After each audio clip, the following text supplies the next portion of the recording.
Hello મિત્રો, સ્વાગત છે તમારું અમારી આ વાર્તામાં. વાર્તાનું નામ છે લપોડ શંખ. એક ગામમાં બે મિત્રો રહેતા હતા. એક ઘણો ગરીબ અને સાદો ભોળો હતો. એણે ભગવાન શંકરનું તપ કર્યું અને પોતાને થોડી સંપત્તિ આપવા પ્રાર્થના કરી. શિવજીએ એને એક શંખ આપ્યો અને રોજ એ શંખની પૂજા કરવાનું કહ્યું. આ ગરીબ માણસ રોજ શંખની પૂજા કરતો. રોજ શંખ એને એક સોનામોહર આપતો.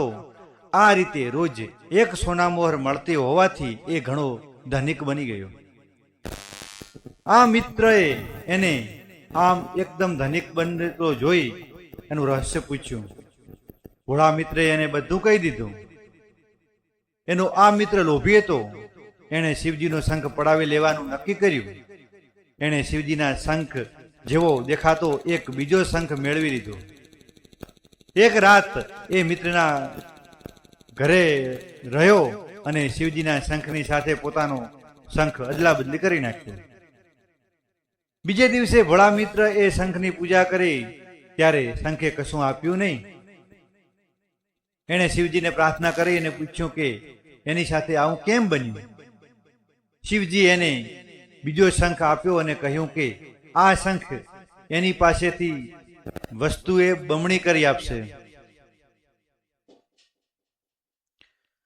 ભોળા મિત્રને આ વાત એના મિત્રને કરી. લોભી મિત્ર શિવજીને ચમત્કારી શંખ પાછો લઈ આવ્યો અને એને આ નવા શંખ સાથે બદલી નાખ્યો. એ નવો શંખ લઈ ગયો.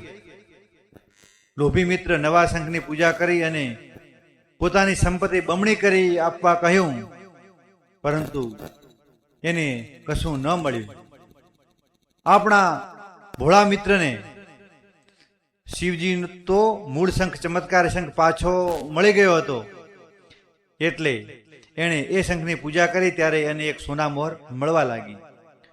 લોભી મિત્ર રડવા લાગ્યો અને શંખને લપોડ શંખ કહી એનો ઘા કરી દીધો.